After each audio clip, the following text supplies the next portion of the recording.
자, 여러분 보도록 하겠습니다. 218페이지 문제지. 218페이지 104번 문제부터 한번 봅니다. 여러분, 양도소득세 이제 그 종합 문제가 막 나오고요. 양도세는 이제 종합 문제가 잘 나와요. 그래서 종합 문제가 나오고, 또 양도세 우리가 이제 예정신고납부, 확정신고납부 이런 것들, 또 국외재산에 대한 양도세 이런 내용들을 우리가 이제 남겨놓고 있습니다. 양도세 납세 절차는 뭐 시험에서 매년 나오는 거고요. 거의 매년 나오는 거고. 그래서 항상 납세 절차는 잘 대비하셔야 되는 거고, 작년에 국외재산에 대한 양도세는 작년에 독립화 문제로 나왔어요. 가끔씩 독립화 문제로 나오는데 작년에 나왔고, 항상 그렇지만 또 국내산 양도와 비교해서 알아두셔야 돼요. 종합 문제 속에서 지문 한 줄 나올 수 있으니까요. 자, 104번 문제 한번 보겠습니다. 먼저 기출문제인데, 소득세법상 고자가 2020년에 국내 소재 부동산을 양도한 경우에 양도소득세에 관한 설명으로 틀린 거 그랬습니다. 단 조정 대상 지역에 해당하지 않는 것으로 한다. 1번이요. 1세대 2주택을 3년 이상 보유한 자가 등기된 주택을 양도한 경우 장특공제 지원을 받을 수 있다 그랬는데, 조정 대상 지역 외 다주택은 100주택이든 2주택이든 장특공제 받을 수 있다고 그랬습니다. 2번이요. 1세대 1주택 비과세에 대한 규정을 적용함에 있어서 하나의 건물이 주택과 주택 외 부분으로 복합되는 경우에 주택 연면적이 주택 외의 연면적보다 클 때는 그 전부를 주택으로 본다. 부등호 주택이 클 때만 전부 주택. 크니까 전부 주택. 맞죠, 여러분들? 예. 3번입니다. 증여자인 내용의 채무를요, 수중자가 인수하는 부담보증의 경우에 증여가액 중 그 채무액에 상당하는 부분은 그 자산이 유상으로 사실상 이전되는 것으로 본다. 부담보증에서 채무 인수액 상당액은 증여자 입장에서 보면 자신이 갚을 돈을 수중자가 대신 갚아주니까 채무 면한 대가를 받았다고 본다고 그랬죠? 양도에 해당합니다. 4번입니다. 2020년에 양도한 토지에서 발생한 양도차손은 5년 이내에 양도한 토지 양도소득금액에서 이월하여 공제받을 수 있다 그랬는데, 이거 맞습니까, 여러분? 틀렸습니다. 이게 뭐냐면, 우리가 양도소득금액의 구분계산 그래서요, 여러분 한번 보실래요? 이쪽에 설명드릴 건데, 양도소득금액의 구분계산 그래서 먼저요, 부동산 등 토지, 건물, 부동산에 관한 권리, 기타 자산, 얘네들 양도소득금액과요, 주식 양도소득금액과요, 파생상품, 요 파생상품 양도소득금액은 파생상품 양도소득금액, 얘네들은 파생상품 양도소득금액은 요런 것들은 자, 요 양도소득금액은 제목을 좀 양도소득금액의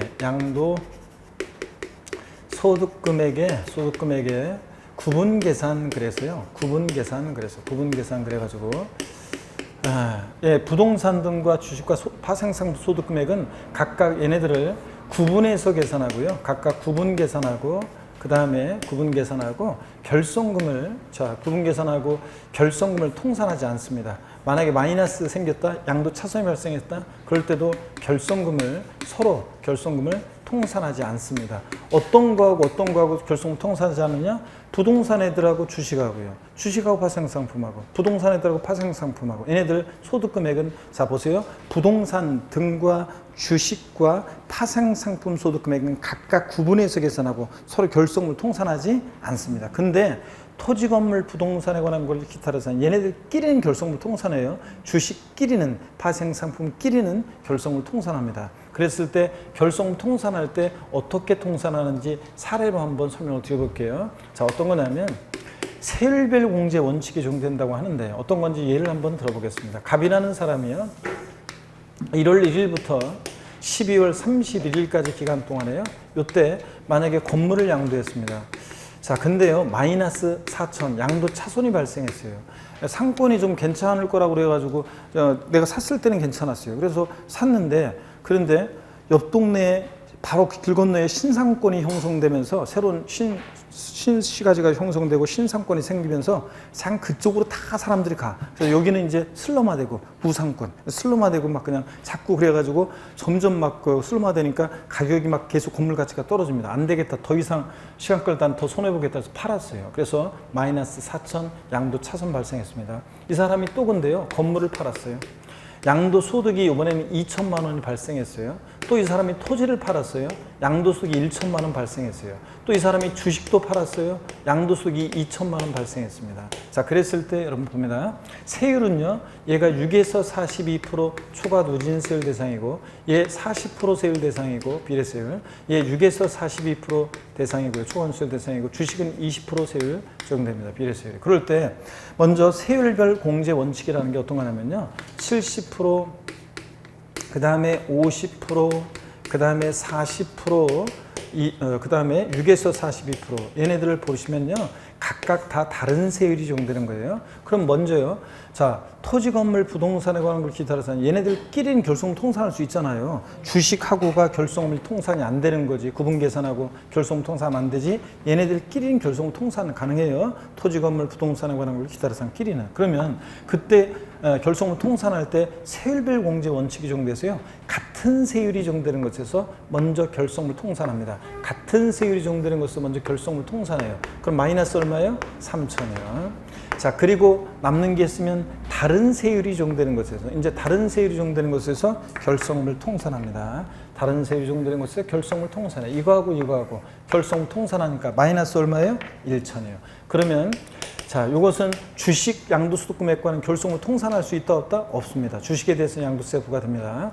그리고 마이너스 1천 나왔어요. 그러면 자, 요 세율별 공제에서 공제하지 못한 결손금이요, 요거는 다른 여러분의 종합소득금액이나 퇴직소득금액에서 발생한 결손금에서 통산할 수 있다 없다? 없습니다. 그 양도소득금액과 그런 종합소득이나 퇴직소득금액과는 양도소득에서 발생한 결손금은 통산할 수 없고요. 다음 연도로 2월에서 공제받을 수도 없습니다. 소멸입니다, 여러분.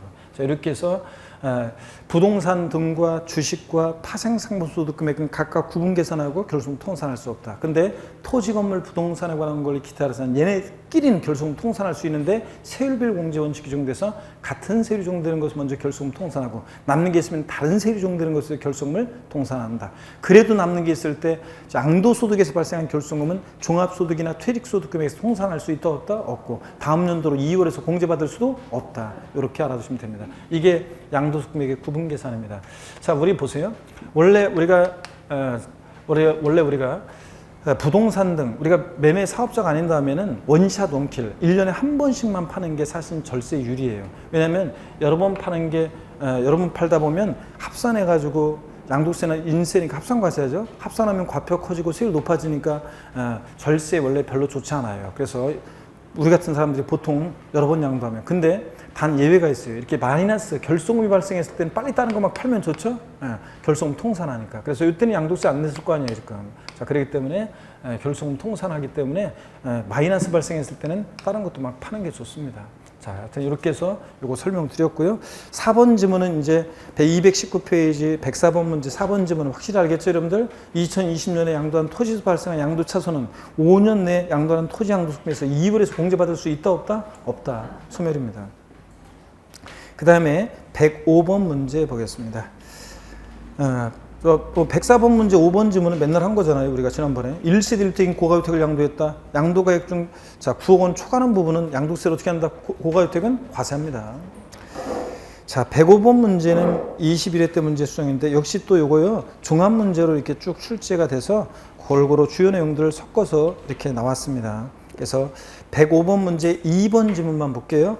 상속받은 부동산을 양도할 때 기납부한 상속세는 양도채 계산 시 이를 필요경비로 공제받을 수 있다는데, 기납부한 상속세, 증여세, 필요경비에 포함해야 하네요? 안 합니다. 다만 증여세만, 아까 봤죠? 이율과세 특례 적용될 때는 기납부한 증여세는 필요경비에 산입해서 공제받을 수도 있다. 자, 그렇지만 원칙은 하여튼 증여세도 안 되고요. 상속세, 자, 공제받을 수 없습니다. 그 다음에 4번 지문 한번 봅니다. 상속받은 부동산을 양도할 때 양도세 세율 적용할 때 보유하는 상속 개시이 아니라 어느 때요? 피상속인이 그 부동산을 취득한 날부터 양도일까지로 하고요.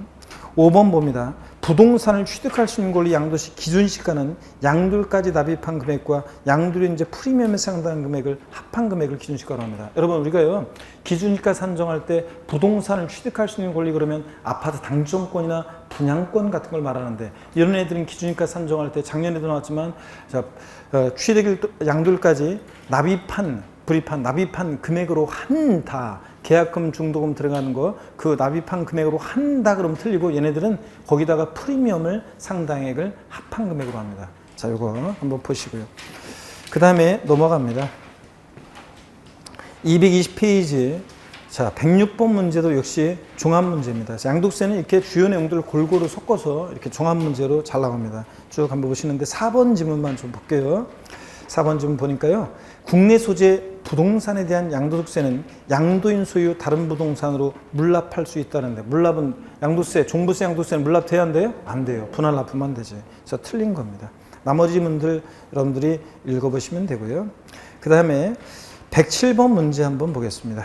갑이 등기된 국내 소재 공장을 양도한 경우에 양도소 과세표준 예정신고 및 확정신고에 관한 설명으로 옳은 것은 그랬습니다. 갑은 소득세법상 부동산 매매업을 영위하지는 않는고자 하며 국세기본법상 기한 연장 사유 없다. 자, 1번이요. 2020년 3월 15일에 양도한 경우 예정신고 기한은 2020년 6월 15일이라는데 맞아요?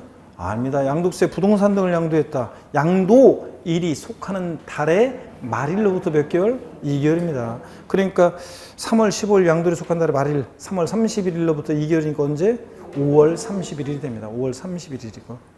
2번 예정신고 시 예정신고 납부 세액공제가 적용된다는데 예전에는요.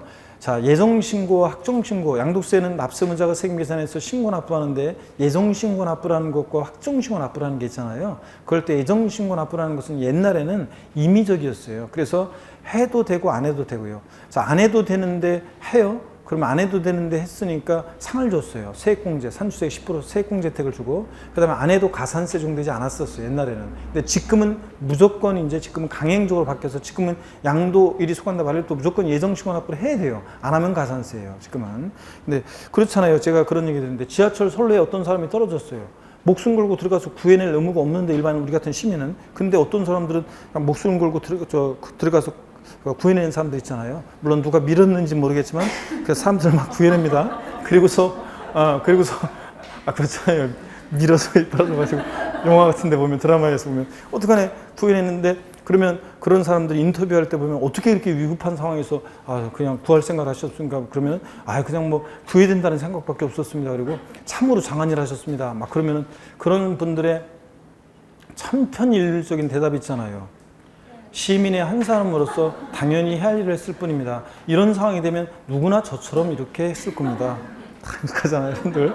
자, 안 해도 되는데 했으니까 상을 줬었어요. 용감한 시민상을 주잖아요. 경찰관이 도둑 잡았어요. 소방관이 불났는데 불 껐어요. 용감한 시민상 안 주잖아요. 근데 안 했어요. 자, 도둑 보고서 무섭다고 경찰관이 도망가? 소방관이 불났는데 무섭다고 도망가? 제재를 받겠죠? 진짜로 실제로 징계를 받아요. 자, 그렇기 때문에 아니 소방관이 불렀는데 무섭다고 갔다가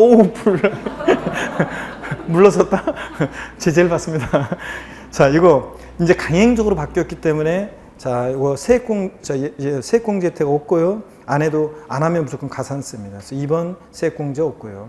3번 예정신고 관련한 무신고 가산세가 부과되는 경우에 그 부분에 대해서 확정신고 관련한 무신고 가산세가 다시 부과된다 그랬는데 저를 보세요, 여러분들.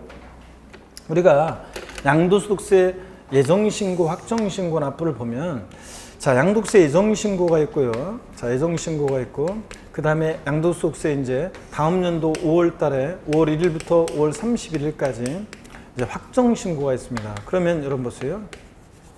확정신고가 있으면 그러면 예정신고를 불성실했는데요. 가산세가 만약에 요만큼이 적용이 됐어요. 자, 그러면 확정신고 납부 시에 가산세를 적용할 때 예정신고 관련해서 가산세가 부과된 이 부분에 대해서는요. 확정신고 납부 시에 다시 가산세가 부과되지 않습니다, 여러분. 근데 시험에서 예정신고 관련해서 가산세가 부과된 경우에 확정신고 납부 시에 다시 가산세가 부과된다. 다시 부과되지는 않습니다. 그런 얘기예요. 다시 부과된다. 틀렸죠, 여러분들? 다시 부과되지 않습니다. 그 다음에 4번입니다. 예정신고 납부를 할 때 납부할 세액은 양도 차익에서 장특공제와 기본공제를 한 금액에 해당 양도세 세율 중에서 계산한 금액을 그 산출세액으로 한다는데 이것은 양도세 계산 과정을 알고 있는지 묻는 문제입니다. 여러분 보세요. 우리가 가, 필, 차, 장, 그 다음에 소, 기과입니다. 그럼 여를 보세요. 예, 여러분. 자, 보시면 우리가 양도소득세 산출세액은요. 자, 양도 차익에서 장특공제와 기본공제액을 공제한 금액에다가 해당 세율을 적용해서 산출한 세액으로 한다. 맞잖아요. 예? 지금 이 지문이 양도세는요. 자, 양도 차익에서 장특공제와 기본공제를 공제한 금액에 해당 세율을 적용해서 산출한 세액으로 한다. 맞잖아요. 이 계산 구조를 알고 있는지를 묻는 문제입니다. 지금 이게. 자, 그래서 4번이 옳은 지문이 되고요. 그 다음에 5번 지문 보겠습니다. 확정신고 기한은 양도리 속한 연도의 다음 연도 언제입니까? 5월 1일부터 5월 31일까지입니다. 그래서 4번 정답이고. 108번 문제 보겠습니다. 26회 때 문제 수정한 건데요. 소득세법상 사업자가 아닌 고의자 갑이 2020년 5월 15일에 토지요, 토지거래 계약에 관한 허가구역 외에 존재하는 데를 양도했고 납부할 양도수액은 1,500만 원이다. 이 토지 양도세 신고 납부에 관한 설명으로 틀린 것은 그랬습니다. 단 과세기간 중에 당해 거래 이외에 다른 양도는 없고요. 답장은 서로 독립적이며 주어진 조건 외에는 고려하지 않는다. 1번이요. 2020년 7월 30일까지 과세 표준을 납세지 관한 세무서에 신고해야 한다. 자, 이거 언제 양도한 거였어요? 5월 15일이에요. 토지거래 허가구역 외에 존재하고요. 자, 5월 15일이니까 양도일이 속하는 달에 말일부터 몇 개월? 2개월이니까 언제까지? 7월 30일까지. 맞죠, 여러분들? 신고해야 되고. 2번이요. 예정신고를 하지 않은 경우에 확정신고하면 예정신고에 대한 가산세는 부과되지 아니한다 그랬습니다. 여러분 여기 봅니다. 제가 그런다고 그랬죠. 어떤 중년의 남녀 수강생분들이 짝이 돼서 이렇게 수강생들 빽빽히 앉아있고 그러면 지금은 사회적 거리두기 때문에 그렇게 앉으면 안 되고 빽빽히 앉아가지고 수강생들 꽉 차있는 강의실에서 제가 실제로 그랬다고 그랬죠. 어떤 수강생, 중년 남녀 수강생분이 짝이 돼서 앉아있는데 둘이서 뭘 알려주고 그런지 쏙닥대고 막 자꾸 수업 시간에 막 계속 킥킥대고 알려주고 막 썩고 자꾸 그래요. 분위기가 좋아요. 그래서 제가 일부러 장난으로 심각한 표정으로 갑자기 둘이 어떤 관계예요? 딱 그랬더니 깜짝 놀라면서 막 아무 관계 아니라고 펄쩍 뛴 여성 수강생분, 남성 수강생분은 이러면서 있고 그랬던 얘기 해드렸잖아요. 자, 그런데 아무 관계 아닌 게 아니라고 그랬죠? 동문수학하는 짝이지. 서로 돕고 협력하고 같이 합격해야 되는 짝이고요. 그 다음에 합격한 후에도 서로 여러분들도 합격하고 나면 동문이잖아요. 서로 누굴 믿겠어요? 필드에 나가면 여러분끼리 서로 돕고 정보 교환하고 서로 공동중개도 하고 그래야지. 그잖아요? 예정신고와 확정신고는 어떤 관계냐? 자, 어떤 관계라고 했어요? 남남이에요, 남남. 그래서 보세요. 예정신고를 불성실했어요. 예정신고를 불성실했습니다. 자, 그랬을 때 확정신고 기간 내, 다음 연도 5월 달에 확정신고 기간 내 확정신고를 이행을 했어요. 그랬을 때는 예정신고 불성실에 대한 가산세를 적용하지 아니한다. OX예요. OX예요. 네? 자, X입니다. 얘네들 남남이에요. 예정신고 안 했어요. 다음 연도에 확정신고 5월 달에 하든 안 하든 상관없이 예정신고 불성실에 대한 가산세는 무조건 적용됩니다. 적용하지 아니한다 틀렸어요. 그 다음에 또 보세요.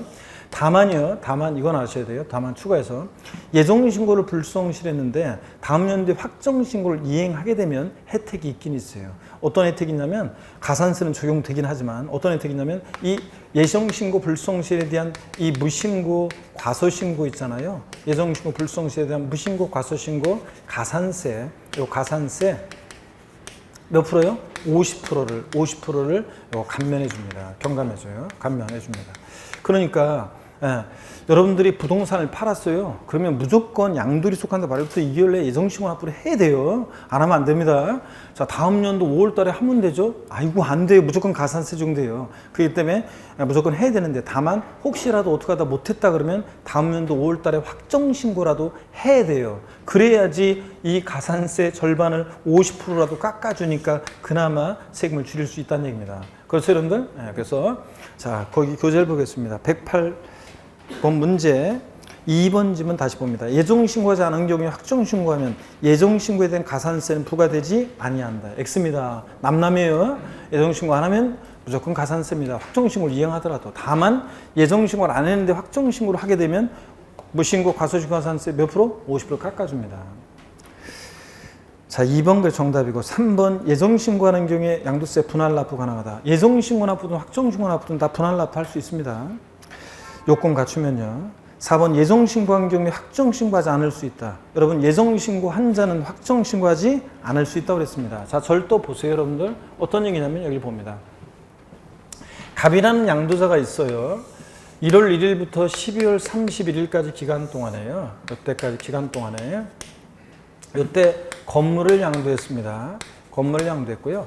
자, 그때 이것에 대해서 양도소득이 4천만 원 발생했습니다. 이것에 대해서 양도일이 속하는 달의 말일로부터 2개월 내에 예정신고를 했습니다. 예정신고를 했어요. 자, 그리고 더 이상 양도한 거 없습니다. 다음 연도 5월 1일부터 5월 31일까지 기간 동안에 확정신고 해야 됩니까, 여러분? 네? 아니, 네, 저쪽에다 설명드릴 걸 괜히 일로 왔네. 저기서 설명해도 될 뻔했는데. 자, 여기서 그냥 온 김에 설명하겠습니다. 자, 확정신고를 해야 됩니까, 여러분? 네? 해야 돼요? 자, 예정신고 한 자는요, 세금계산 달라질 게 없는데 뭐하러 다음 연도에 확정신고를 또 해요? 서로 바쁜데. 예정신고 한 자는 확정신고하지 않을 수 있습니다. 자, 근데 예정신고 한 경우에도 반드시 확정신고 이행해야 한다. 생략할 수 없다. 그러면 틀려요. 생략할 수 있습니다. 다만 또 이번엔 보세요. 이 사람이 토지를 양도했는데 양도소득이 3천만 원 발생했습니다. 그래서 이것에 대해서 또요, 양도세를 예정신고하는데 여러분 양도소득세는 인세잖아요. 인세. 합산과세합니다. 양도세는. 그래서 합산과세하는데 이게 누진세율 대상이다. 그러면 양도자별로 합산과세하는데요. 누진세율 대상이면 과세 표준 금액이 이만큼일 때 세율 이만큼 정도했어요. 합산해서 과표가 더 커지면 더 높은 세율 정받아요. 즉 세금 계산이 달라지는 이런 경우에 누진세율 대상 자산을 2회 이상 양도할 때 마지막에 양도할 때는요. 합산해서 세금을 계산해서 세금 계산해서 예정신고를 해야 합니다. 그래서 합산해서 세금 계산해서 7천으로 해서 양도세 예정신고 납부를 했어요. 그럼 다음 연도에 또 확정신고 해야 되느냐? 자, 확정신고 뭐하러 또 해요? 예정신고 한 자는 확정신고하지 않을 수 있는 겁니다. 근데 다만 자, 합산하면 과표 달라지고 세율 달라지는 이런 경우에 마지막에 누진세율 적용 대상 자산을 2회 이상 양도할 때 마지막에 합산하지 않고요. 요것에 대해서만 또 예정신고를 했어요. 그랬을 때는 반드시 그 다음 연도에 합산해서 세금 계산해서 확정신고를 하여야 한다는 얘기입니다. 물론 합산해서 확정신고 했어요. 자, 납부한 세금은 이미 이때 기납부한 세금 뺀 나머지만 납부하겠지만 어떻든 간에 합산해서 확정신고를 해야 하는 경우도 있다. 누진세율 융대상 자산 같은 것을 여러 번 양도할 때 마지막에 그걸 감안해서 예정신고를 했어야 되는데 마지막에 그러지 않았을 때는 반드시 다음 연도에 합산해서 그런 것들을 감안해서 확정신고를 해야 하는 경우도 있다. 이렇게 알아두면 됩니다. 자, 그러면 문제를 보시겠습니다. 108번 문제 그래서요. 4번 지문 예정신고 한 경우에는 확정신고하지 않을 수 있다고 그랬습니다. 맞죠, 여러분들? 5번 토지가 법률에 따라 수용된 경우로서 예정신고 시 양도세를 물납하고자 하는 경우에는 물납 안 되면 무조건 물납 안 됩니다. 109번 문제 27회 문제 또 봅니다. 소득세법상 고자 양도소득 과세표준의 신고 및 납부에 관한 설명 옳은 거 그랬습니다. 1번에 2020년 3월 21일에 주택을 양도하고 잔금을 청산한 경우에 2020년 6월 30일에 예정신고할 수 있다. 양도일이 속하는 달의 말일부터 몇 개월? 2개월이에요. 상식처럼 알고 있어야죠. 그러니까 언제? 5월 31일까지 예정신고할 수 있습니다. 6월 30일은 안 돼요. 5월 31일까지 해야죠. 2번입니다. 확정신고 납부할세액이 1,600만 원인 경우 자 600만 원을 분할 납부할 수 있다 그랬는데 여러분요. 양도세 분할 납부는 납부할세 얼마? 1천만 원 초과할 때 할 수 있고 1천만 원 초과할 때 할 수 있으니까 분할 납부 처리 기준은 2천만 원 이하 2천만 원 추가로 나눠서 2천만 원 이하일 때는 1천만 원 초과하는 금액을 분할 납부할 수 있습니다. 그 말은 납기내 원래 얼마 깔아놓고 최소한 1,000 깔아놓고 나머지 금액 분할 납부입니다. 여러분 그죠? 그래서 600만 원 최대 분할 납부 맞는 얘기인데요. 자, 우리가 분할 납부를 제가 또 한번 우리 재산세, 종부세, 양도세까지 비교해서 다시 한번 살펴보겠습니다. 분할 납부를 한번 볼게요. 비교해 보면요. 우리가 비교해 보면 먼저 자, 분할 납부 우리 기준 금액 한번 비교해 봅니다. 분할 납부 기준 금액. 분할 납부요. 자, 먼저 재산세는 분할 납부할세 얼마 초과할 때 할 수 있어요? 예? 얼마? 250만 원 초과할 때. 이거 상식처럼 알고 있어야 됩니다. 250만 원 초과할 때요. 자, 초과할 때 할 수 있고. 종합부동산세는 자, 납부할세 얼마 초과할 때 할 수 있습니까? 250만 원. 역시 250만 원 초과할 때 할 수 있습니다. 초과할 때. 자, 양도소득세는 자, 양도세는 분할 납부할세 얼마요? 1천만 원. 역시 얘는 1천만 원 초과할 때 할 수 있습니다. 재산세나 종부세 우리 집 500만 원 넘게 내고 있는 분 손들어 윙크해달라고 했더니 없었죠. 그래서 250만 원 넘게 내고 있는 분 윙크해달라고 그랬는데 거의 없었잖아요. 자, 재산세나 종부세는 250만 원 넘게 내기가 쉽지 않잖아요. 근데 양도세는 얼마? 1000만 원 넘게 내는 거 쉽습니다. 자, 그래서 이렇게 기준금액 다릅니다. 왜요? 우리 집은 재산세, 종부세를 재산세 250만 원 넘게 내고 있다. 윙크. 지금이라도 늦지 않았으니까 한번 해보세요. 네? 웃잖아요. 이렇게 거의 안 해주시고, 일부러 안 해주시고. 250만 원 초과. 자, 그런데 많지 않습니다. 자, 그러니까 이렇게 났고요. 그리고 여러분 집으로 재산세 고지서, 이제 날라오시거나 그러신 분들, 물론 저는 집이 없어요. 그런 분들은 그냥 괜찮고요. 자, 있는 분들은 어떤 간에 집에서 재산세 날라온 거, 자, 주택품 같은 거, 또 건축물분, 자, 요번에 날라왔을 건데, 그러면 날라왔잖아요. 그러면 그 고지서 앞면, 뒷면을 다 읽어보라고 그랬습니다. 네? 뒷면을 다 읽어봤는데, 모르는 말이 나와? 공부 못한 거예요, 여러분. 다 아는 말이 나와 있어야 돼요. 앞면, 뒷면 꼼꼼히 빠지지 말고 하나하나 다 보세요. 그러면 다 배운 것들이 주옥과 식곡이 나와 있습니다. 자, 어떻든 간에 얘네들은 250만 원 초과, 재산세 종부세, 양도세는 얼마? 1000만 원 초과할 때. 그 다음에 분납기한이요. 언제까지 나눠낼 수 있느냐? 분납기한. 재산세는 납부기한 지나서 언제까지요? 납기 후 언제까지 나눠낼 수 있어요? 2개월 내. 2개월 내 분할 납부하고. 2개월 내. 그 다음에 종부세는 납부기한 지나서 언제요? 아이고, 아니고 언제다? 6개월. 아유, 2개월은 아닌데. 6개월 내 분할 납부할 수 있습니다. 그 다음에 양도세 몇 개월이요? 2개월 내 분할 납부합니다. 자, 그러면요. 그 처리 기준 금액을 한번 보겠습니다. 처리 기준을 한번 보시면요. 분할 납부 처리 기준을 한번 보시면 얼마를 어떻게 분할 납부할 수 있는지 처리 기준을 한번 봅니다. 그러면 재산세는 250만 원 초과할 때 분할 납부할 수 있으니까 처리 기준은 배예요. 납부할세액이요. 납부할세액 500만 원을 기준으로 해서 500만 원 이하일 때는 500만 원 이하일 때는 보세요. 500만 원 이하이다.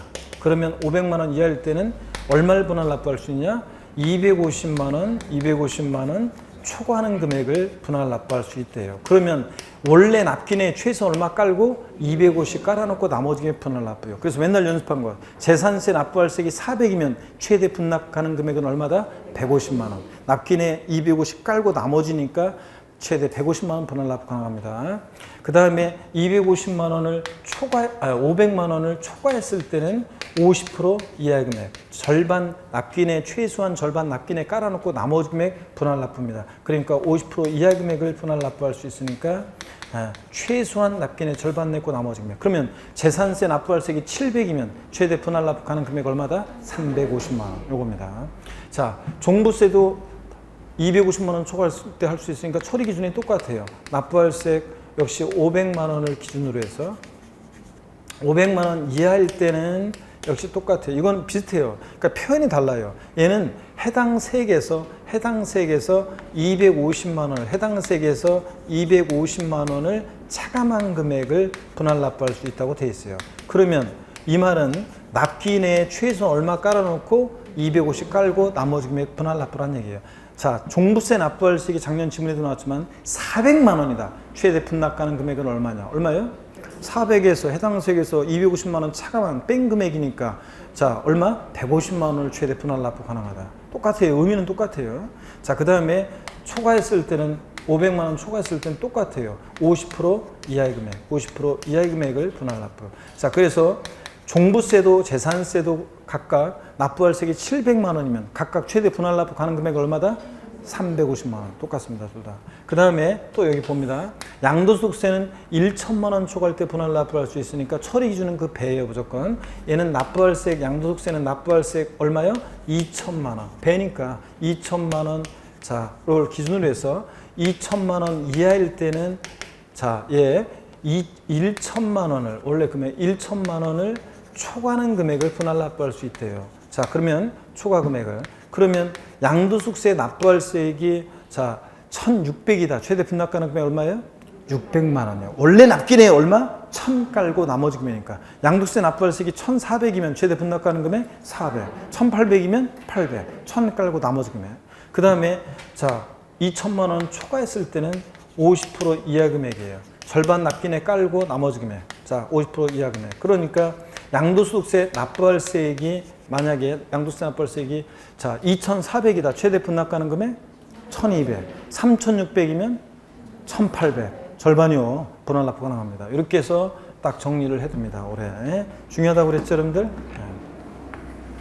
설명 드렸고요. 자, 그러면 그 109번 문제, 그래서 2번은 맞습니다. 2,000 이하일 때는 1,000 깔고 나머지니까 600만 원 분할 납부할 수 있다. 맞습니다. 109번 문제 2번 정답이고 3번 예정신고 납부 시 납부할세액이 2,000만 원인 경우 분할 납부할 수 없어요? 아닙니다. 할 수 있습니다. 1,000만 원 초과하면. 4번 양도 차손이 발생한 때는 예정신고하지 않느냐입니까? 아닙니다. 양도 차익이 없거나 양도 차손이 발생한 때도 예정신고 하여야 하는 거지 하지 아니한다, 할 필요 없다, 생략할 수 있다. 다 틀리다고 그랬죠? 반드시 해야 합니다. 그 다음에 5번요. 예정신고하지 않은 고주자가 해당 과세기간에 과세 표준이 없는 경우에 확정신고하지 아니한다. 자, 이것도 똑같아요. 자, 오늘 보세요. 아까 예정신고는 양도 차익이 없거나 양도 차손 마이너스 이런 경우에도 예정신고 해야 한다고 그랬죠? 양도소득 과세표준금액이었거나 양도소득 결손금이 발생한 때도 확정신고 하여야 합니다. 할 필요 없다, 하지 아니한다, 생략할 수 있다. 다 틀립니다. 반드시 해야 합니다. 자, 그 다음에 넘어갑니다. 109번 문제 받고 110번 문제로 가겠습니다. 110번 문제 보니까요. 양도소득세 물납비 분할납부에 관한 설명으로 옳은 것은 그랬습니다. 먼저 1번에 고자로서 납부할세액이 1,000만 원 초과하는 자는 그 납부할세액의 일부를 납부기한인 경과날부터 45일 이내 분할납부예요? 아니고 몇 개월입니까? 2개월 내 분할납부입니다. 2개월 내. 자, 2번이요. 양도세 납부할세액이 1,000만 원 초과하는 경우에 부동산은 물납할 수 있습니까? 안 됩니다. 자, 물납 폐지고. 3번 납부할세액이 2,000만 원 이하인 경우에 500만 원 초과하는 금액을 분할 납부할 수 있다. 아니고 얼마? 50% 이하 금액. 50% 이하 금액을 분할 납부. 아닌데 저 1,000만 원 초과하는 금액을 분할 납부입니다. 2,000만 원 이하구나. 초과가 아니라 2,000만 원 이하일 때는 자 1,000만 원 초과하는 금액 분할 납부. 납기내 1,000 깔고 나머지 금액이요. 그래서 500만 원 초과 금액이 아니라 1,000만 원 초과하는 금액입니다. 그래서 3번 틀렸고요. 4번 계속 봅니다. 양도세 분할 납부는 예정신고 납부 시에 적용하지 않고 확정신고 납부 시에만 적용한다. 예? 아닙니다. 분할 납부는 예정신고든 확정신고 납부는 다 분할 납부할 수 있습니다. 요건 갖추면요. 자, 그래서 예정신고 납부 시 안 된다 틀렸습니다. 5번 고유자가 양도세 확정신고에 따라 납부할세액이 3,600만 원인 경우 최대 얼마까지요? 2,000 초과했을 때는 50% 이하 금액이니까 얼마? 1,800만 원까지 분할 납부할 수 있습니다. 5번 정답이에요. 자, 그 다음에 111번 문제는 29회 때 문제 수정한 건데 소득세법상 고유자 양도세 신고 및 납부에 관한 설명으로 옳은 거 그랬습니다. 토지 건물을 양도한 경우에 양도일이 속하는 분기의 말일부터 2개월 내에 과세표준 신고해야 한다. 숫자만 신경 쓰는 사람들은 2개월 맞다 아싸 아닙니다. 양도일이 속하는 달의 말일로부터 2개월이지 분기 틀렸습니다. 분기가 아니라 달의 말일로부터 2개월입니다. 2번입니다. 양도 차익이 없거나 양도 차손이 발생한 때도 예정신고 하여야 하는 거지 의무 없다 틀렸습니다. 하여야 하는 거고. 3번입니다. 건물을 신축 또는 증축하고 그 신축 또는 증축한 건축물의 취득일 또는 증축일로부터 5년 내 해당 건물을 양도하는 경우에는요. 취득 당시 실거래가액을 확인할 수 없어서 취득가액을 환산 취득가액이라고 할 때는 페널티를 줍니다. 그 취득가액으로 하는 경우에는 페널티를 줘요. 양도소득 산출세액의 100분의 5 해당 금액을 양도소득 결정세액에 더한다. 자, 우리가 이거 했어야 건물 신축 여러분 했는데요. 건물 신축하고 나서 5년 내 건물을 양도하는데 신축 또는 증축 올해 증축이 추가됐다고 그랬죠. 신축 또는 증축하고 5년 내 양도하는데 근데 취득가액을 감정가액이나 환산 취득가액으로 하게 되면 페널티를 줍니다. 악용의 소지가 있기 때문에. 그럴 때 그 해당 건물 감정가액 또는 환산 취득가액의 5% 가산세를 적용합니다. 그런 거지. 이거 왜 틀렸어요? 산출세액의 100분의 5가 아니에요. 산출세액의 5%가 아니라 해당 건물 환산취득가액 또는 감정가액으로 했을 때는 감정가액의 5%입니다. 이거 산출세액이 아니라는 거. 이 규정은 양도세 산출세액이 없는 때도 적용합니다. 이거. 자, 그래서 산출세액의 5%가 틀렸습니다. 4번입니다. 항상 요 29회 시험 때 출제한 사람은 이렇게 숫자 바꾸기보다는 다른 문제들도 이 기준이 되는 시점을 막 바꿔서 출제를 많이 했어요. 몇 문제나 그렇게 했어요. 네? 숫자만 바꾸지 않고 이런 기준이 되는 것을 막 바꿔가지고 했어요. 그래서 그런 걸 좋아했던 사람이 출제한 것 같아요. 4번입니다. 양도소 과세표준 예정신고 시에는 납부할세액이 1천만 원 초과하더라도 그 납부할세액의 일부를 분할 납부할 수 없다. 아유, 1천만 원 초과하면 분할 납부할 수 있습니다. 5번 당연도의 누진세율 용 대상 자산에 대한 예정신고를 2회 이상 한 자가 법령에 따라 이미 신고한 양도세 금액과 합산해서 신고하지 않은 경우에는 반드시 그 다음 년도에 양도세를 어떻게 한다고요? 확정신고를 하여야 합니다, 여러분. 그래서 5번이 맞네요? 제가 맨날 설명한 거였어요. 자, 그래서 이거 5번 질문 맞습니다. 그렇지만 단순히 숫자만 신경 쓰는 분들은 1번하고 그 다음에 3번이 숫자만 신경 쓴 분들은 아무래도 또 약간 틀릴 수도 있었던 그런 문제였습니다. 자, 실전에서 여러분들이 자, 이번 31회 시험에서는 숫자만 크게 눈에 들어오고 나머지 주변 것들은 눈에 안 들어오는 그렇지 않고 숫자도 눈에 크게 들어오면서 다른 것들도 볼 수 있는 눈을 갖기를 기원하면서 또 그러길 간절히 바라봅니다, 여러분들. 그래야죠. 자, 112번 문제 봅니다. 소득세법상 양도세 예정신고 납부에 관한 설명 중 틀린 거 그랬습니다. 1번 지문 있잖아요. 이거는 시험에 나올 법한데 안 나오는 거라고 그래서 제가 계속 강조드렸던 건데요. 소득세법상 양도세 예정신고 납부에 관한 설명 중 틀린 거 그랬습니다. 1번에 부담보 중에 세액에 해당한 부분으로서 양도로 보는 경우에는 양도일이 속하는 달의 말부터 2개월 내 예정신고 납부해야 한다. 다른 거는 다 2개월인데 토지거래 허가구역 내 거래도 허가 전에 대금이 청산돼 허가일이 속한 말부터 2개월이네. 이런 식으로 다 2개월인데 뭐만? 얘만 부담보증의 경우 양도세만 양도일이 속한다 말부터 몇 개월 내? 3개월 내 예정신고 납부해야 합니다. 그래서 1번 틀렸습니다. 3개월이고. 그 다음에 나머지는 계속 반복이 되고 있습니다. 2번 예정신고한 경우는 확정신고하지 않을 수 있고요. 3번 예정신고하지 않으면 가산세가 부과됩니다. 다만 예정신고 납부와 관련해서 가산세가 부과된 경우에 확정신고 납부와 관련한 가산세를 다시 부과하지는 않는다고 그랬습니다. 4번 양도세 대상 자산을 양도한 고지자는 양도소 과세표준 예정신고무가 있으며 양도 차익이 없거나 양도 차손이 발생한 때도 예정신고하여야 한다고 그랬습니다.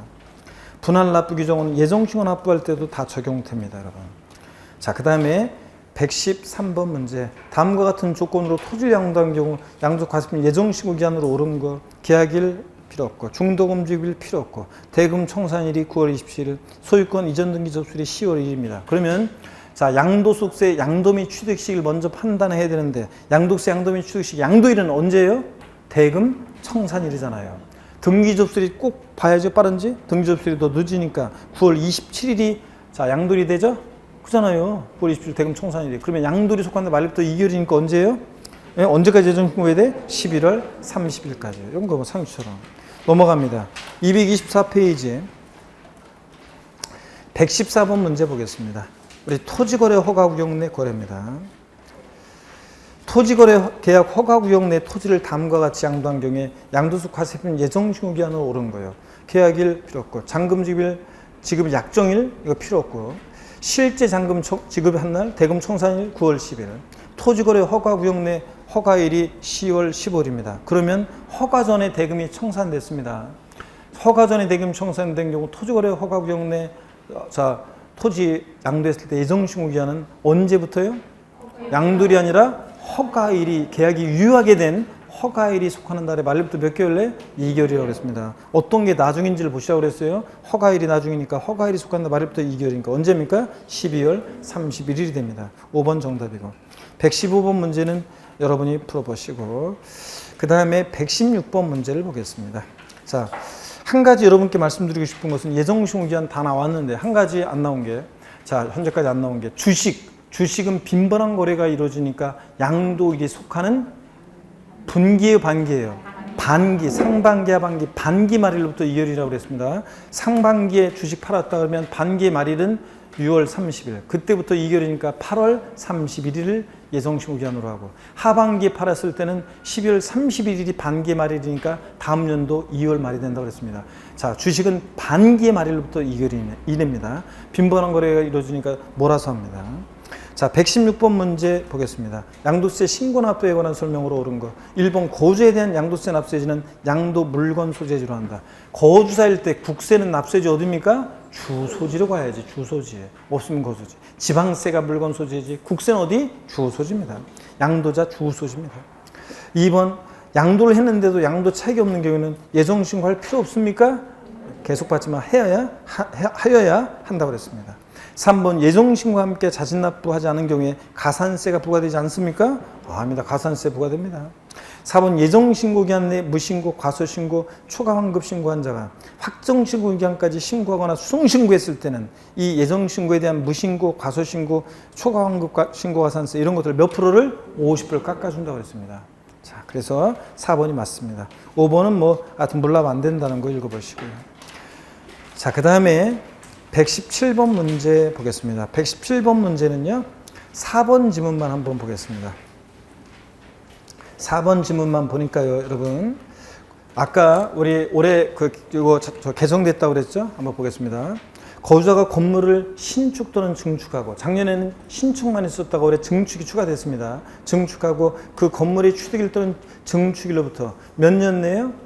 3년이 아니라 몇 년 내? 5년 내 해당 건물을 양도하는 경우로서, 자, 감정가액 또는 환산취득가, 올해 감정가액이 추가가 됐어요. 감정가액 또는 환산취득가액을 그 취득가액으로 할 때는 페널티를 준다고 그랬죠. 해당 건물의 감정가액, 증축은 증축에 한해서. 이 증축이라는 게 면적 85제곱미터를 말하는 건데, 하여튼 간에 증축한 분이 한정해서, 또 환산취득가액 또는 증축은 증축한 분이 한정해서 몇 프로의 그 해당하는 금액을 결정세에 더하여 몇 프로 가산세 적용돼? 5%, 100분의 5입니다. 그래서 지금 3년 내, 아니고 몇 년 내? 5년 내에 되고 100분의 얼마? 5에 됩니다. 해당 금액을 결정세에 더하고요. 이건 산출세액이 없는 때도 적용합니다. 악용한 걸 막기 위해서. 자, 정확히 알아둡니다. 이거 4번. 그리고 감정가액 또는 환산취득가액이 5%입니다. 118번 문제는 여러분이 보시고요. 자, 그 다음에 119번 문제. 자, 한번 보겠습니다. 119번 문제 한번 볼게요, 여러분들. 소득세법상 양도소득세에 관한 설명으로 옳지 않은 것, 종합문제로 출제돼서 골고루 섞어서 나왔습니다. 정답 지문 4번 지문만 한번 볼게요.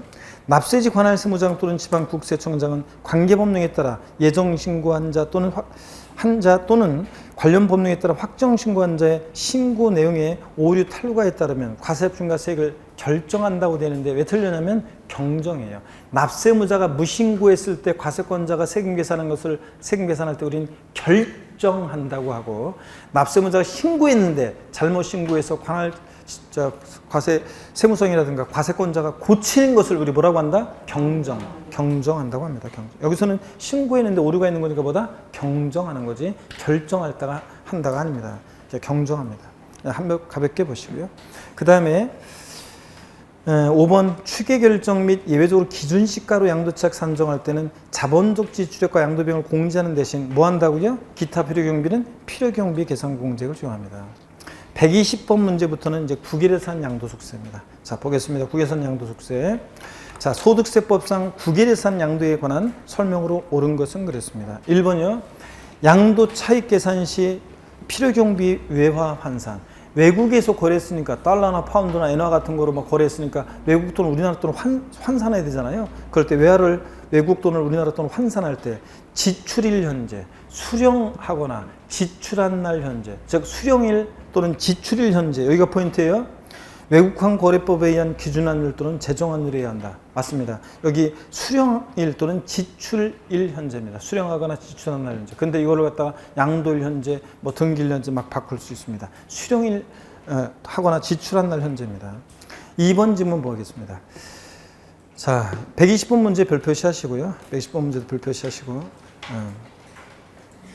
그 다음에 117번 문제도 아까 별표시 합니다. 117번 문제도 별표시 하시고요. 제가 별표시 안 하고 그냥 지나왔는데 막 하다 보니까 별표시 하시고, 117번 문제도 별표시 하시고요. 됐습니다. 뭐 일단은 뭐 신고납부에 관해서 별표를 좀 안 한 게 있는데 괜찮아요. 그 정도 하시고 120번 문제 보겠습니다. 별표 하시고요. 소득세법상 국외산 양도 옳은 거에서 2번 지문 보겠습니다. 1번 옳고 2번. 국외산 양도시 양도세 납세무자는 국외산의 양도까지 계속해서 3년간 국내 주소를 둔 거주자이다.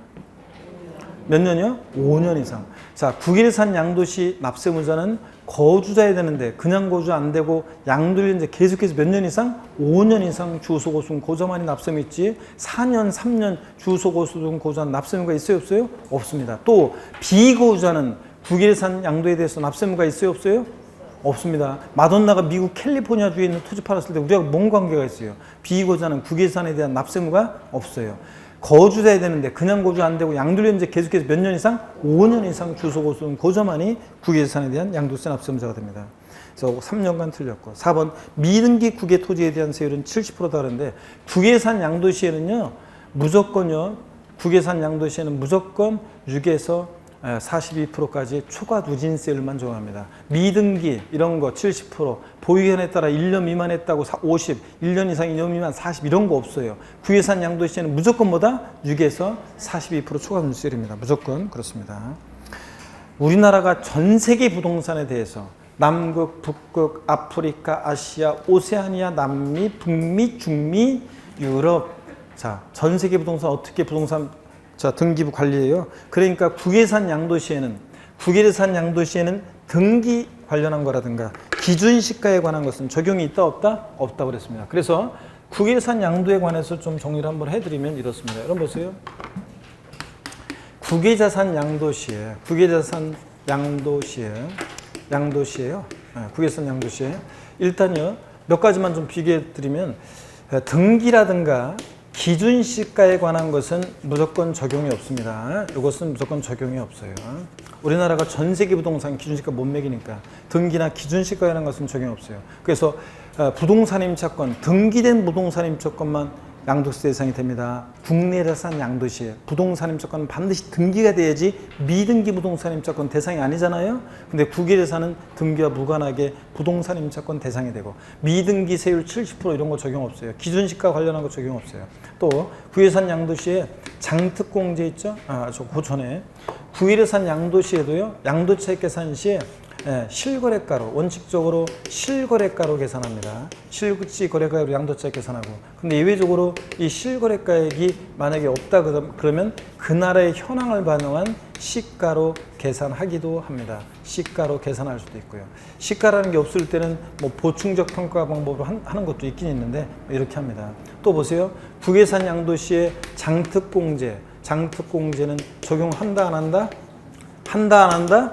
안 한다고 그랬습니다. 아예 우리나라가 다른 나라 국가경영까지 신경 안 써요. 아무리 꼬셔도 막 안 돼요. 3년 부였든 뭐였든 국외산 장특공제 안 해줘요. 근데 기본공제는 기본적으로 싹 다 깔아줍니다. 그 다음에 국외산 양도시에요.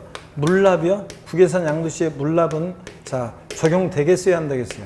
물납 안 됩니다. 국내산도 안 되는데 분할납부요.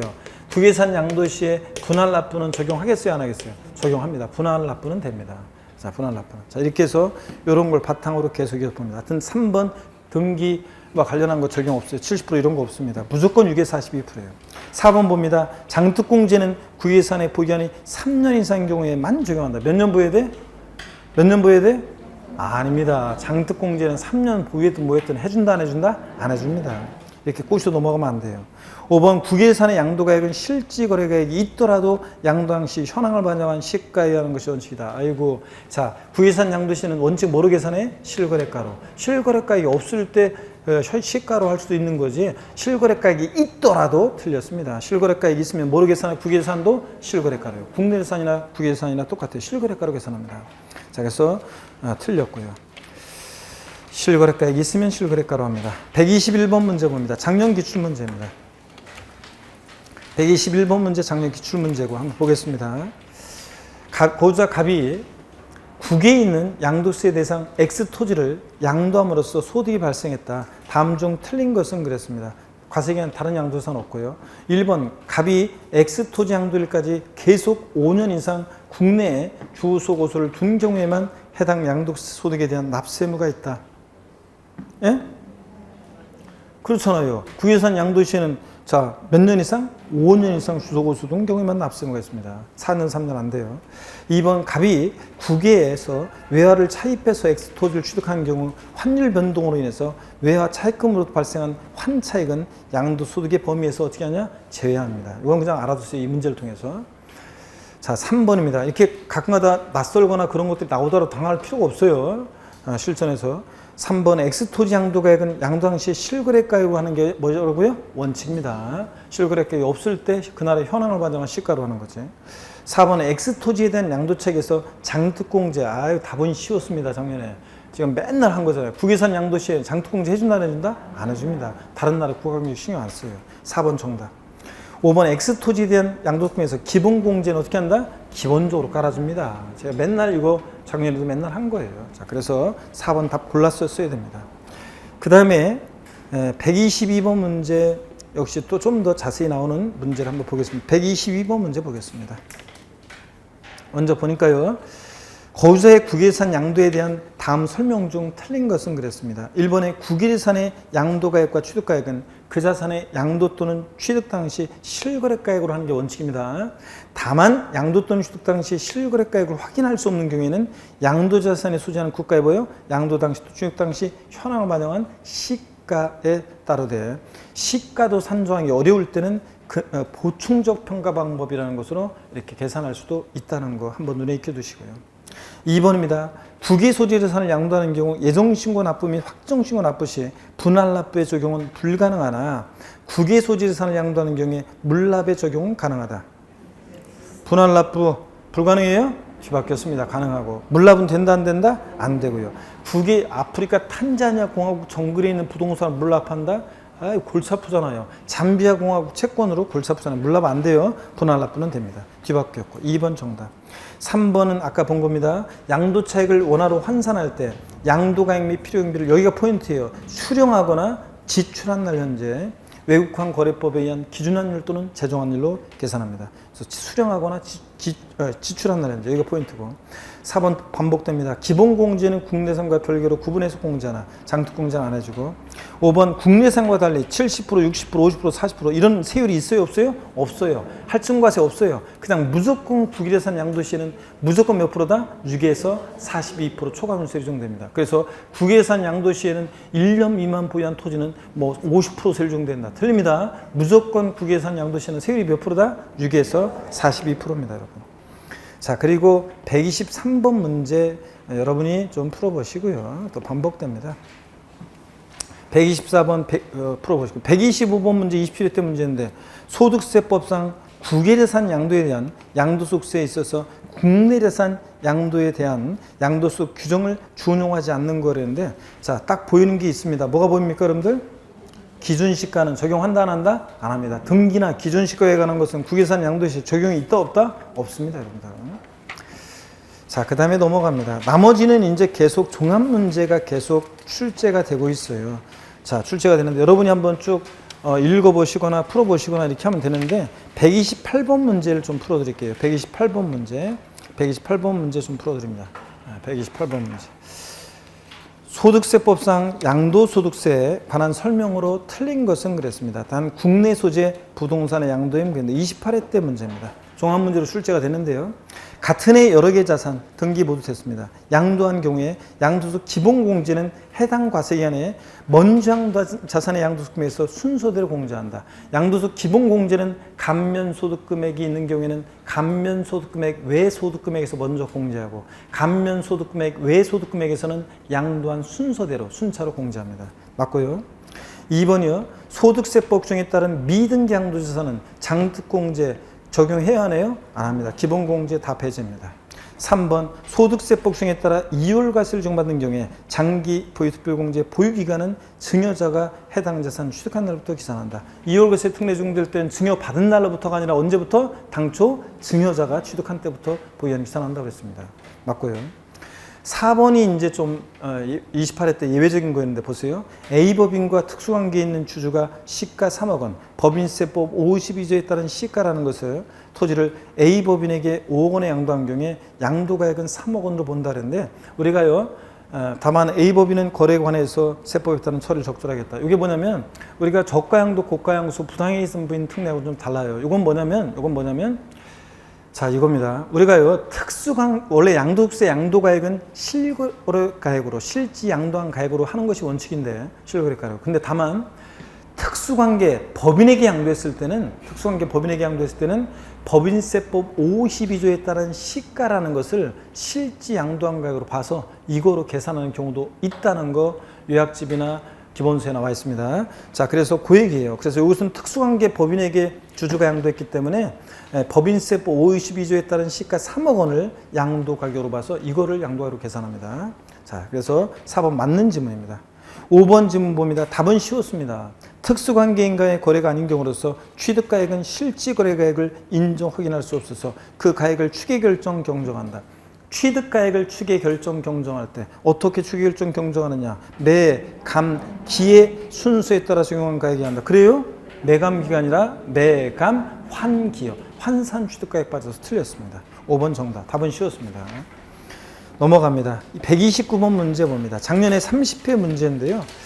자, 잘 안 나오던 농지에 관한 것이 작년 시험에 잘 안 나오던 농지에 관한 게 시험에 나왔어요. 아, 진짜. 그래서 농지에 관한 게 시험에 나왔는데 여러분 한번 보겠습니다. 30번 문제입니다. 나머지 오늘 요거만 제가 풀어드리고 나머지 지문들은 여러분들이 종합 문제로 나온 것들은 나머지는 여러분이 쭉 한번 읽어보시면 되겠습니다. 여러분이 읽어보시고요. 제가 요거만 좀 풀어드릴게요. 오늘 라스트 문제입니다. 별로 안 좋아하는 것 같아요, 여러분들. 자, 요거만 한번 나머지는 여러분 그리고 다음 시간에 237페이지 3장 그 밖의 국세 그래가지고 부동산 관련 사업소득, 임대업을 중심으로 다음 주에 설명을 드리고 다음 주에는 이제 조세 총론으로 넘어가도록 하겠습니다. 아셨죠, 여러분? 네. 자, 그러면 129번 문제 라스트입니다. 이게 자주 출제 안 되던 부분의 내용이 나왔는데요. 그래도 우리가 지문도 길고 그렇지만 상식적으로 잘 보면 우리가 배웠던 지식을 동원하면 풀어낼 수 있었던 문제였는데 잘 보세요. 129번 문제 봅니다. 소득세법상 농지에 관한 설명으로 틀린 거. 1번 농지란 논밭이나 과수원으로서 지적공부의 지목에 관계없이 실제로 경작에 사용되는 토지로 말하면 그렇죠, 여러분들? 반드시 지적공부상 지목이 논밭 과수원일 것을 요하지 않았고 실질 과수원지에 따라 그렇잖아요. 농지 경영에 직접 필요한 농막 대비사 이런 것들도 농지로 보고요. 그래서 1번 지문은 농지의 범위 정의에 관한 것은 이건 맨날 했던 거예요. 2번 봅니다. 국토의 계획 및 이용에는 법률에 따른 주거지역, 상업지역, 공업지역 외에 있는 농지요. 환지정지 아니고요. 경작상 필요에 의해서 교환할 때 함으로써 발생한 소득은 쌍방 교환하는 이 토지가액의 가액이 큰 편의 얼마? 4분의 1 이하이고 새로 취득한 신농지에서 경작상 필요에 의한 경우는 교환은 신농지에서 몇 년 이상? 3년 이상 농지 소재지에 거주 경작한 경우에는 교환 분합으로 인한 소득 비과세 요건 갖췄죠? 그러니까 비과세한다. 맞잖아요. 이건 맨날 한 거예요. 일정한 농지 경작성 필요에서 교환할 때 쌍방 교환 분합하는 토지가의 가액이 큰 편의 얼마? 4분의 1 이하야 한다. 이거 신농지에서 교환 분합으로 인한 소득 비과세에서 몇 년 나왔다. 무조건 몇 년? 3년. 맞잖아요. 그래서 이건 한 거예요. 우리가 3번 질문 봅니다.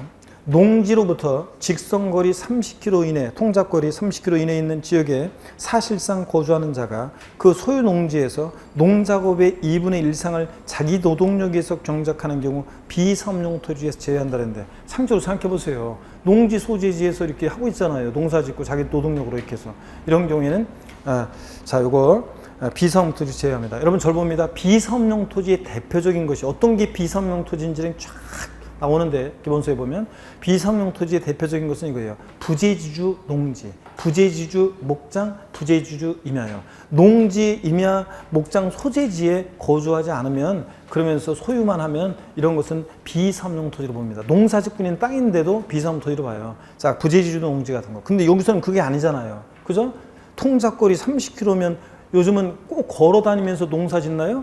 아니지. 차 있잖아요. 차를 운전해서 트럭을 운전해서 가서 농사 짓고 하기 때문에 제촌하고 작용한다는 얘기예요. 이게. 그러니까 비사업용 토지에서 제외합니다. 맞고요. 그 다음에 4번입니다. 국토의 계획 및 이용에는 법률에 따른 개발자용구역에 있는 농지는 비섬용 토지에 해당한다는데 딱 보니까 냄새가 나잖아요. 그린벨트 내에 있는 농지인데 비섬용 토지, 소유기간 중 개발자용 개수정 변경은 없다. 그러면 4번 같은 건 원칙적으로 이거는 당연히 비섬용 토지가 아닙니다. 개발자용 토지는, 농지는. 5번입니다. 비섬용 토지에 해당하는지 여부를 판단함에 있어서 농지 판단은 소득세 법령상 규정인 경우를 제외하고는 사실상 현황에 의하고, 사실상 현황이 분명하지 않으면 공부상 등전하게 한다. 이건 상식이잖아요. 실질 과수원칙상. 자, 무엇에 따라서 원칙 과세예요? 사실상 현황으로. 불분명하면 공부상 현황. 그러면 1번, 2번, 5번은 확실하게 배운 거고 평상시에 확실하게 아니에요. 그러면 낯선 게 헷갈리는 게 3번과 4번인데, 자, 4번 쪽에 당연히 4번 쪽을 답을 골라야죠. 이 3번은 농지 소재지에 제촌 작용하고 그런다는 얘기니까 비섬 토지가 아니고, 4번이 비섬용 토지에 해당한다고 했으니까 개발자용 토지. 그러니까 4번을 골랐어야 되는 문제였습니다. 아시겠습니까, 여러분? 3번, 4번 중에서. 자, 이렇게 해서 모르는 질문이 나오더라도 당황하지 말고 문제를 풀어내셔야 됩니다. 자, 해서 나머지는 여러분이 읽어보시고 문제 자, 풀어볼 수 있으면 풀어보는데 안 되면 뭐 읽기라도 하세요. 그래서 해보시고 다음 시간에 237페이지 3장부터 조세 총론 이렇게 해서 보도록 하겠습니다. 여러분, 자, 오늘도 고생 많으셨고, 자, 다음에 씩씩한 모습으로 다시 뵙도록 하겠습니다. 여러분, 고맙습니다.